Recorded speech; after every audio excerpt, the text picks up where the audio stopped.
Have you been called stubborn or argumentative?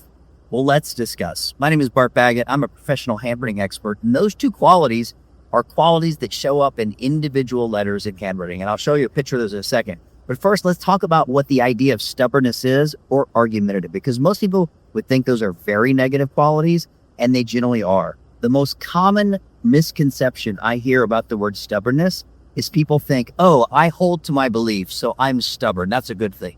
No, stubborn is a defense mechanism which resists any sort of pressure out of defensiveness, not out of persistence or determination or values. So values or steadfastness or loyalty, that's when you're like, hey, I know what I believe in, don't bother me. That's not stubbornness. Stubbornness is a 5-year-old child that can't get a candy bar and sits in the middle of the grocery store and screams. That's stubbornness. And when you're an adult, it's not a good book. So stubbornness basically is, don't confuse me with the facts. I made up my mind. I'm not going to listen to you. I don't want to hear any evidence that could make me feel wrong because I'm afraid of being wrong. So that's what stubbornness is. So generally, it's not a good quality. Even in the counseling, people that learn handwriting analysis for counseling and employees at therapy, they find that if people are stubborn, it's like having the emergency brake on. So I'm in a pickup truck right now. Imagine if I was trying to drive 69 miles an hour down Highway 20, but I had the emergency brake on.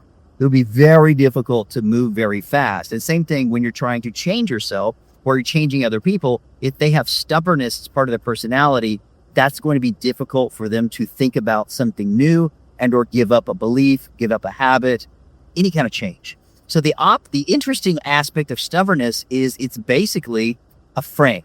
Like it's an angle that you normally has a loop in it, but it doesn't. It has an angle. And so that's the stubbornness trait. The other trait that's a sister trait, and I'll show you what these cards look like on the screen here, is argumentativeness.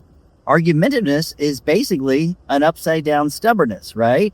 Stubbornness upside down in the letter P, like in Paul, pass, push. That is basically an angle or a triangle, like pyramid, for example, going in the lower zone. Again, there's no loop, there's no space to hear someone else's opinion. And so if you're stubborn in the upper zones, which is the letter T, that's stubbornness to ideas and philosophy. Stubbornness in the lower zone, which is basically argumentativeness, those are the people that'll get in your face and they'll argue. Now, I'm a good debater. Like, I like the idea of creating intellectual discourse, but that's not a need to be right. Like, I don't see people fighting and have to go over and interrupt them and correct them. That's just kind of a-hole behavior. Like, you don't want to be like that. So argumentative and stubbornness are the same personality trait. The reason this is important, whether or not you're dealing with personal change, like if you want to lose weight or you want to break through financially or you want to, change careers, like something inside you has prevented you from making that change last year. So you might have some stubbornness or sticking to old belief systems. In order to adopt a new diet or a new philosophy, or even a new idea around money, you have to sort of think, wait a second, what I had wasn't working. Maybe there's something in my brain, some kind of belief system about sugar or calories or meat or protein or whatever it is that you're dealing with that has to change. And changing is sometimes hard. And so stubbornness is a childlike defense mechanism that prevents you from that uneasy feeling of being wrong. No one likes to be wrong, right? It's an uncomfortable feeling. Unfortunately, being wrong or failing is really the fastest way to get good at something. Whether it's doing piano or guitar or math or learning a new skill, you fail a lot. And the people that get excellent at it, they fail quite a bit and they learn new ways not to do it. I've done that for speaking, to stand-up comedy, even the handwriting stuff, like all that stuff you had to get really good at and you had to sort of make mistakes on the way. If you're stubborn, that just means that you don't want to continue to learn. You don't want to continue to evolve. You found your path, you're stuck with it, and you don't want to hear anyone's opinion. It's not a pleasant stroke. It's not a pleasant trait. I wouldn't recommend it. If you're a parent and you've got teenagers, you're probably going to see this in their handwriting.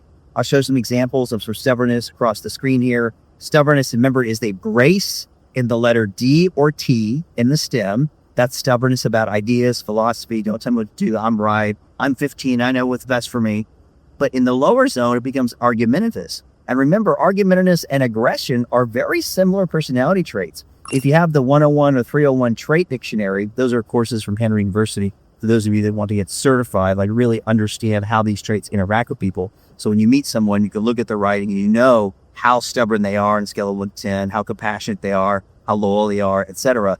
But if you look at that book, aggressiveness looks very similar to argumentativeness. The only difference is aggressiveness is physical. Like they will punch you in the face, right? Argumentativeness is they're going to argue with you, and stubbornness is the intellectual inability to change quickly. If you like this kind of stuff, subscribe and like to the channel. Hop over to handwritinguniversity.com. We have all kinds of free stuff, all kinds of articles, over 25 years of articles and stuff. And we also have courses. So if you want to jump on a live call with our Zoom, with our faculty members, you can jump on and get your handwriting analyzed once a month. Super inexpensive to join that community, as well as our online courses. We have over 3,000 graduates around the world, from India to Poland to Germany to even Taiwan, where we actually certified students, and we translated some of the course into Chinese, because even if you're in another country, most people speak and write in English. And so it's a wonderful skill to understand yourself and help people get better. Anyway, thanks for watching this video. Like and subscribe if you want to get a little bell rings every time there's new videos produced.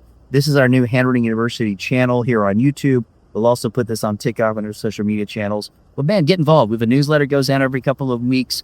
We have classes, and we have a lot of people just like you that are smart, inquisitive, and they see that handwriting is really just brain writing, and it's a great lens to process personality. Thanks for watching. Talk to you next time.